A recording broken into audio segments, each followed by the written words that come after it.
नमस्कार दोस्तों, भारत एक सोच देख रहे हैं आप। दोस्तों, अखिलेश यादव की रणनीति क्या है? 2027 का चुनाव, अब सबसे बड़ा चुनाव सामने है उत्तर प्रदेश का, और उससे ठीक पहले आखिर सोच क्या है? दिल्ली में अरविंद केजरीवाल का यानी कि आम आदमी पार्टी का खुले दिल से खुले मंच पर समर्थन कर दिया है। सामने कांग्रेस पार्टी है, भारतीय जनता पार्टी है। अब लोग सवाल ये कर रहे हैं कि आखिर इंडिया गठबंधन का क्या होगा, उत्तर प्रदेश में इंडिया गठबंधन का क्या होगा। ऐसा इसलिए भी क्योंकि कांग्रेस के सामने आम आदमी पार्टी का सीधे तौर पर समर्थन किया है अखिलेश यादव ने। तो क्या 2027 के चुनाव के लिए एक बड़ी रणनीति तैयार की जा रही है? दो सवाल उठते हैं दोस्तों। पहला तो ये कि क्या इंडिया गठबंधन बनेगा या रहेगा 2027 के चुनाव में? क्या कांग्रेस पार्टी और अखिलेश यादव एक साथ चुनाव लड़ेंगे? दूसरा सवाल ये कि क्या वो अलग हो जाएंगे और अलग राह पकड़ेंगे अखिलेश यादव? इसके लिए दूसरा प्लान तैयार किया गया है, या फिर ऐसा कुछ नहीं होने जा रहा है, जैसा चल रहा था वैसा ही चलता रहेगा। ये सिर्फ और सिर्फ एक प्रेशर पॉलिटिक्स है। प्रशांत शुक्ला हमारे साथ मौजूद हैं बातचीत करने के लिए। प्रशांत भाई, बहुत स्वागत है आपका। प्रशांत भाई, सबके मन में अब यही सवाल उठ रहा है, जिज्ञासा है कि क्या खिचड़ी पक रही है? क्या ये गठबंधन टूट जाएगा? क्या सबकी राहें अलग हो जाएंगी? इंडिया गठबंधन जिन्होंने 2024 में अच्छा प्रदर्शन उत्तर प्रदेश में किया, 7 चुनाव लड़कर, तो क्या 27 के चुनाव में ऐसा नहीं होने जा रहा है? मैं इसकी जवाब की शुरुआत प्रोफेसर रामगोपाल यादव के उस बयान से करना चाहूँगा जो उन्होंने शीतकालीन सत्र के दौरान संसद भवन के बाहर दिया। उन्होंने जब उनसे पत्रकारों ने पूछा तो उन्होंने सीधे लफ्ज़ों में ये कहा कि मैं इंडिया गठबंधन में कांग्रेस का या राहुल गांधी का हमारे नेता नहीं है, और वैसे भी गठबंधन का कोई आधिकारिक तौर पर नेता नहीं है, और नेता बनने के लिए कुछ एक पैमाने होते हैं, कुछ पैरामीटर्स होते हैं जिनको फुलफ़िल करना होता है। लेकिन कांग्रेस पार्टी ने लोकसभा चुनाव 2024 में जहां उसकी सरकारें हैं वहां भी वो अच्छा प्रदर्शन नहीं कर पाई। उन्होंने उदाहरण दिया, हिमाचल प्रदेश में उनकी सरकार है, लोकसभा चुनाव में वो साफ हो गई। कर्नाटक में, तेलंगाना में उनकी सरकार है, इन दोनों स्टेट में वो हाफ हो गई। मध्य प्रदेश और छत्तीसगढ़ दो ऐसे राज्य हैं जहाँ पर बीजेपी वर्सेस कांग्रेस चलता है, यानी कि ये दोनों स्टेट बाईपोलर हैं। यहाँ भी कांग्रेस कुछ नहीं कर पाई, और इसी को लेकर के प्रोफेसर रामगोपाल यादव ने कहा कि अगर इन्हीं जगहों पर कांग्रेस अच्छा प्रदर्शन कर ले जाती इंडिया गठबंधन के बैनर तले, तो आज प्रधानमंत्री नरेंद्र मोदी नहीं होते। सीधे तौर पर ये बात प्रोफेसर रामगोपाल यादव ने कही थी। उस बयान के बाद मेरे ख्याल से शीतकालीन सत्र समाप्त हुआ, उसके अगले ही दिन अखिलेश यादव ने ऐलान कर दिया। शीतकालीन सत्र के दौरान भी कुछ और बयान आप देखिए। डिम्पल यादव जी से जब पत्रकारों ने पूछा कि क्या आप अडानी के मुद्दे पर आपका क्या कहना है, जॉर्ज सोरेस के मुद्दे पर आपका क्या कहना है, उन्होंने सीधे तौर पर कहा कि ना हमसे अडानी से मतलब है, ना जॉर्ज सोरेस से मतलब, हम किसी के साथ नहीं हैं, हमको जनहित के मुद्दे उठाने और संसद चलनी चाहिए। संसद नहीं चल पाई। बहुत सीधा सीधा मामला है कि समाजवादी पार्टी का एक अपना स्टैंड है, एक अपना वजूद है, एक अपना तरीका है राजनीति करने का। कांग्रेस पार्टी नेशनल पार्टी है, ज़रूर है, लेकिन उत्तर प्रदेश में उसको छोटा भाई बन के अगर रहना है तो ही वो रह सकती है, अन्यथा नहीं रह सकती है। छोटा भाई मतलब? छोटा भाई मतलब अखिलेश यादव जो दे दें उनको 27 में, वो उस पर वो एग्री कर जाए। मतलब आप डिमांड नहीं रख सकते? डिमांड आप नहीं रख सकते। आप देखिए, अखिलेश यादव जब जिन स्टेट में कांग्रेस पार्टी बड़े भाई की भूमिका में है, चाहे वो हरियाणा की बात कर लीजिए, आप कर्नाटक की बात कर लीजिए, इन सारे स्टेट में अखिलेश यादव चुनाव लड़ना चाह रहे थे। 5 सीटें मांग रहे थे अखिलेश यादव हरियाणा में, 1 सीट भी नहीं दी। और ये तो छोड़िए, एक रैली तक नहीं लगवाई अखिलेश यादव की। और नतीजा क्या हुआ? पूरा का पूरा अहीरवाल जो रीजन था हरियाणा का, वो साफ हो गई कांग्रेस, और मात्र कुछ हजार वोटों के अंतर से स्टेट गंवा बैठी। यही स्थिति आप देखिए महाराष्ट्र में हुई। तो उस हिसाब से तो 2024 के चुनाव में, लोकसभा चुनाव में अखिलेश यादव ने उत्तर प्रदेश में 17 ज़्यादा सीटें दे दी। फिर तो अब 17 ज़्यादा, वही तो मैं कह रहा हूँ कि ये कांग्रेस पार्टी का जो दबाव बनाने का तरीका। झारखंड में देखिए, जेएमएम के साथ गठबंधन में थी, वहाँ पर ये लोग 35 से 40 सीटें मांग रहे थे। जीते कितनी? 16 सीट। 16 सीट ये मात्र जीते। आप सोचो, अगर वहाँ पर जेएमएम इनको 35 सीटें दे देती तो क्या आज की तारीख में जेएमएम की सरकार होती? ये बात कांग्रेस को समझनी पड़ेगी।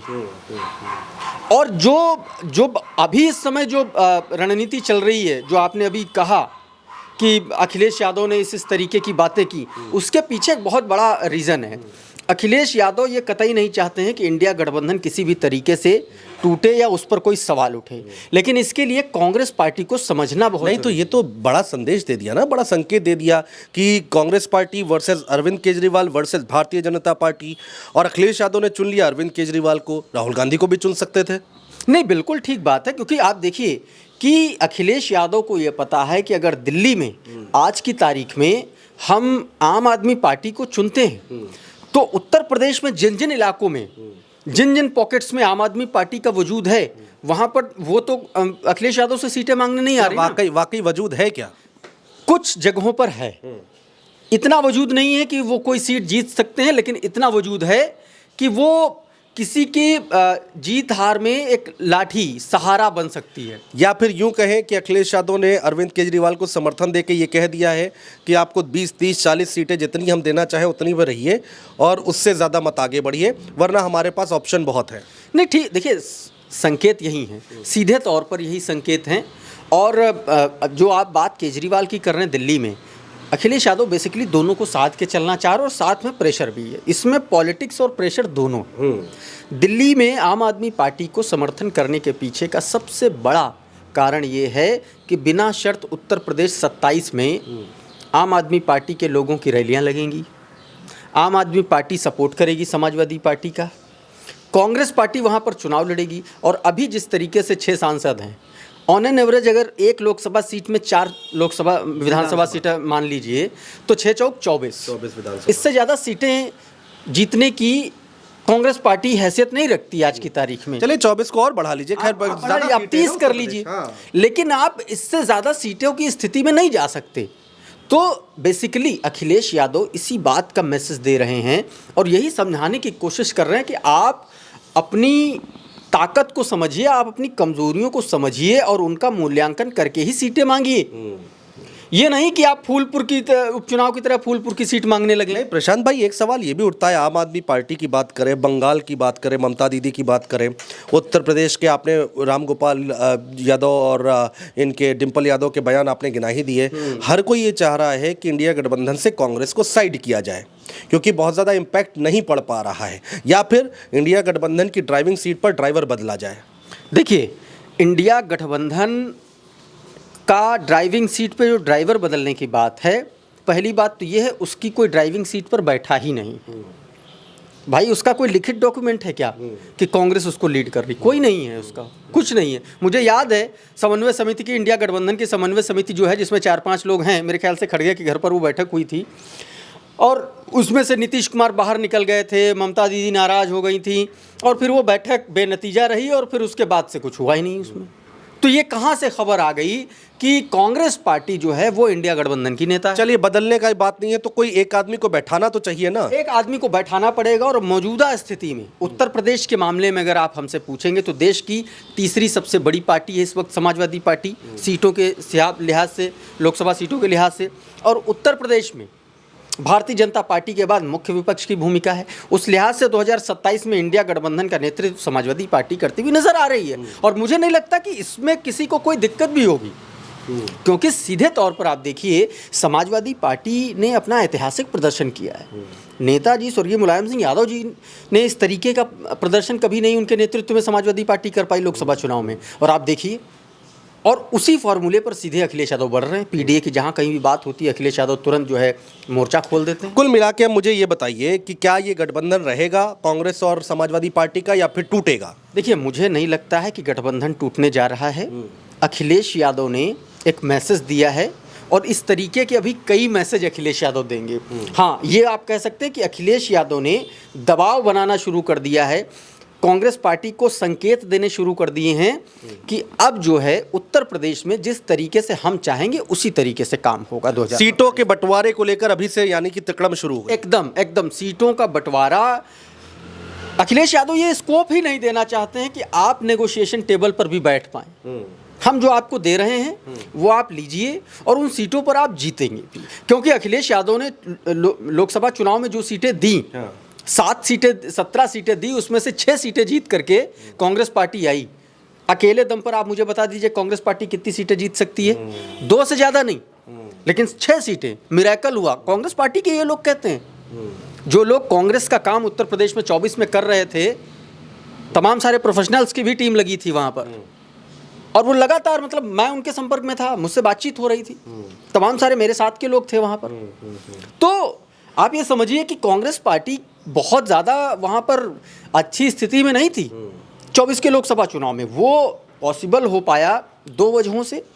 एक तो नैरेटिव जो बना आरक्षण का और संविधान का, वो, और प्लस समाजवादी पार्टी का जो वोट था वो सरप्लस हो गया कांग्रेस पार्टी की तरफ, और इस वजह से आप देखिए कांग्रेस पार्टी ने ठीक ठाक तो प्रदर्शन। कुल मिलाकर कुछ ऐसा नहीं होने जा रहा है जैसा कि लोग अफवाहें उड़ा रहे हैं, अभी बातचीत कर रहे हैं। हालांकि कयास ज़रूर लगाए जा रहे हैं। राजनीति है, राजनीति कयासों पर चलती है, हम भी जानते हैं और आप भी जानते हैं। तो कयास लगाइए, राजनीतिक कयास लगाइए, लेकिन अभी तक का जो प्रशांत भाई का आकलन है उसके मुताबिक 2027 के चुनाव में कांग्रेस पार्टी, समाजवादी पार्टी एक साथ चुनाव लड़ती हुई दिखाई देगी।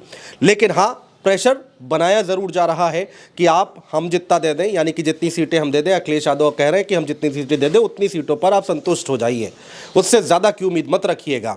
तो फिलहाल बहुत समय बचा हुआ है, लेकिन अभी से तैयारियां शुरू हो गई हैं और इसी का एक छोटा सा आकलन हम आपके सामने लेकर आए थे। भारत एक सोच देख रहे हैं आप, देखते रहिएगा। नमस्कार।